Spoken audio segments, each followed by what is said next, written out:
कश्मीर कोई गाजा नहीं है। Kashmir is not Gaza. आप सोचोगे कि ये बात कोई किसी ऐसी व्यक्ति ने कही होगी, लेकिन आपको कैसा लगेगा ये जानकर जब मैं आपको बताऊंगा कि ये बात किसी और ने नहीं बल्कि जेएनयू की एक पूर्व छात्रा ने कही है। और सिर्फ इतना ही नहीं, उसका ये भी कहना है कि कश्मीर गाजा नहीं है। इस बात के लिए हमें शुक्रगुजार होना चाहिए सेंट्रल गवर्नमेंट का, मतलब कि पीएम मोदी का, अमित शाह का। दरअसल ये कहना है जेएनयू की छात्रा रही और कन्हैया कुमार के साथ सुर्खियों में आई शहला रशीद का। अभी कुछ समय पहले भी इन्होंने मोदी जी की तारीफ में कुछ बातें कही थी, लेकिन इस बार एएनआई के पॉडकास्ट में इन्होंने जो ये स्टेटमेंट दिया है उसके बाद तो कई लिबरल्स के दिल जल चुके हैं और उन लोगों को समझ में नहीं आ रहा है कि कैसे आखिर वो अपने जले हुए दिल को ठंडा करें।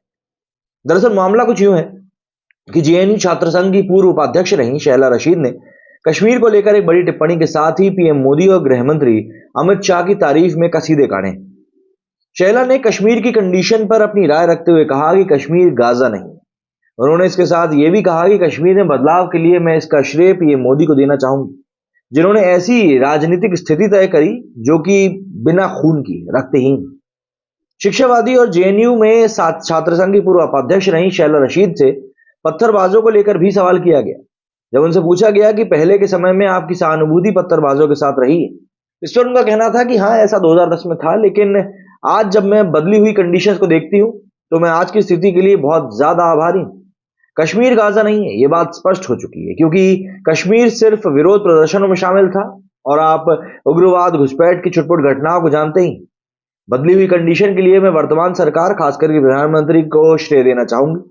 इसके साथ ही हमारे गृह मंत्री अमित शाह को भी, जिन्होंने इसके लिए एक ऐसी राजनीतिक कंडीशन तैयार करी, सुनिश्चित करी, जिसे कि हम लोग बिना खून के देख सकते हैं। बता दें, शहला रशीद केंद्र की नीतियों की आलोचना कर रही और वर्तमान मोदी सरकार का उन्होंने पहले कई मौकों पर विरोध भी किया है।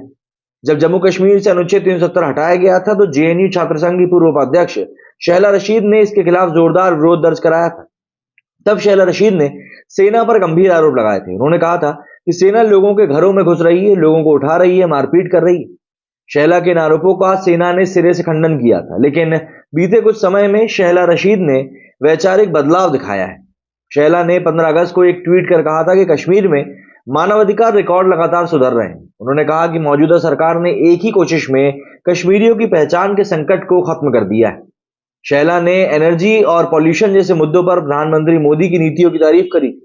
उन्होंने कहा था कि अब कश्मीर की नई पीढ़ी को संघर्ष के माहौल में बड़ा नहीं होना पड़े। बता दें कि शहला रशीद ने जम्मू कश्मीर के आईएएस शाह फैजल के साथ सुप्रीम कोर्ट में जम्मू कश्मीर से अनुच्छेद 370 हटाए जाने के फैसले को चुनौती दी थी। लेकिन इसी साल जुलाई में आईएएस अधिकारी शाह फैजल और एक्टिविस्ट शहला रशीद ने सुप्रीम कोर्ट से अपनी याचिकाएं भी वापस ले ली। अब इनका जो ये बदला हुआ स्वरूप है, इसको देखकर कई लोग हैरान हैं। लोगों का कहना है कि आखिर ऐसा क्या हुआ है इस दौरान कि इन लोगों के मिजाज इतने ज्यादा बदल गए। पर देखिए क्या होता है, जब रिजल्ट्स आपको सामने दिखाई देते हैं ना, तो अच्छा अच्छा ही बदल जाता है। और यहाँ पर पूरा खेल सिर्फ बदले हुए रिजल्ट्स का ही। क्या कहना है आप लोगों का इस बारे में, कमेंट करके जरूर बताएं। मेरे से फिलहाल इतना ही। जय हिंद, जय भारत।